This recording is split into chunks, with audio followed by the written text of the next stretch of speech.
でもそんなんじゃダメもうそんなんじゃほら心は進化するよもっともっと Halo teman-teman, saya Maula Samratul Fuada dari Pendidikan Fisika Untirta 2019. Pada kali ini saya akan membahas tentang perkembangan alat mengenai resonansi bunyi. Yuk kita simak. Nah, dari pengembangan alat peraga fisika resonansi bunyi ini, saya mendapatkan 5 jurnal yang berbeda-beda dan 1 rencana pengembangan alat. Nah, dari jurnal-jurnal tersebut, saya sudah merangkum dan akan menjelaskan sedikit.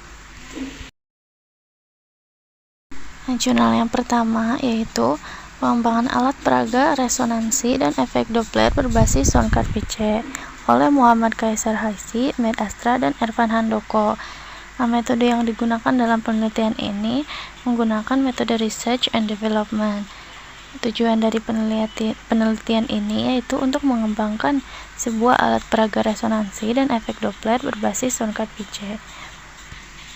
Nah, ini dikembangkan dari alat peraga resonansi yang lama yang masih manual, yaitu dengan garpu tala sebagai sumber frekuensi bunyi.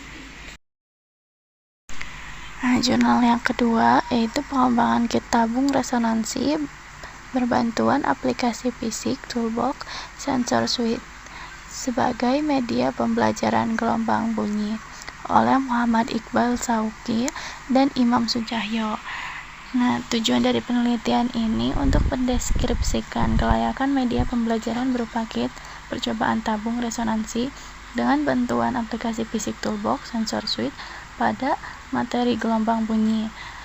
Nah, hasilnya menunjukkan bahwa kit tabung resonansi yang dikembangkan untuk materi gelombang bunyi ini praktis dikembangkan sebagai media pembelajaran fisika. Dengan demikian dapat disimpulkan bahwa media pembelajaran berupa kit percobaan tabung resonansi yang dikembangkan ini telah layak digunakan sebagai media pembelajaran fisika pada materi gelombang bunyi.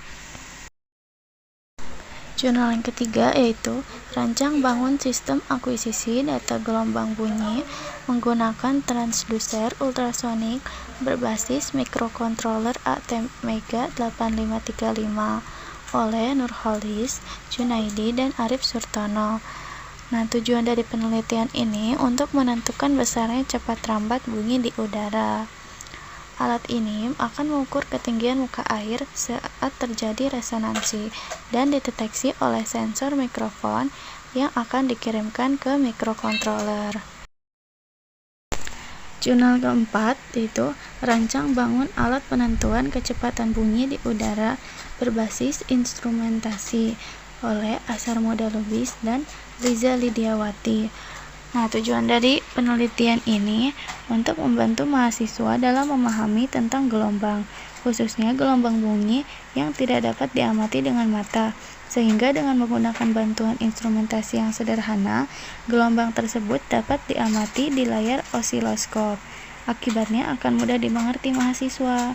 Nah, penelitian ini meliputi 2 kegiatan, yaitu pembuatan alat dan penentuan kecepatan bunyi di udara pada temperatur tertentu.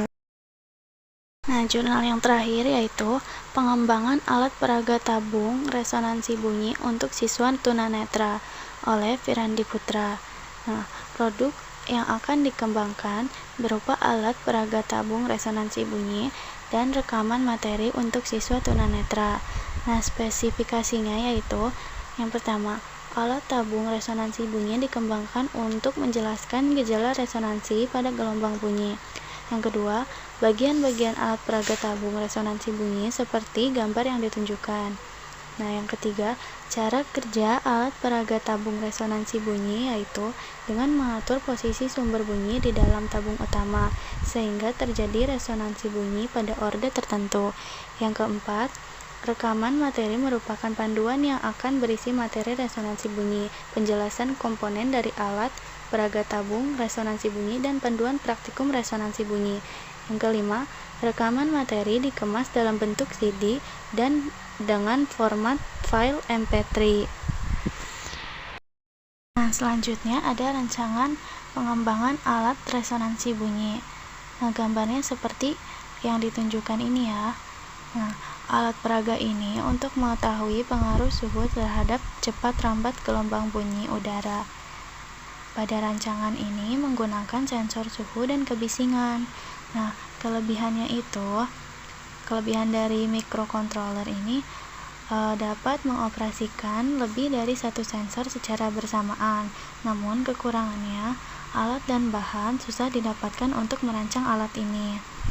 Alat dan bahannya yaitu tabung pipa organa tertutup, piston, satu set speaker box, box kaca, kayu sebagai papan alas, Arduino Uno, sensor ultrasonik, sensor mikrofon, 3 lampu bola, termometer, dan aplikasi audio frekuensi counter.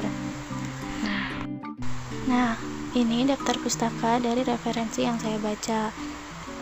Cukup dari penjelasan saya, maaf masih banyak kekurangan, dan semoga bermanfaat. お前はもう死んでいる。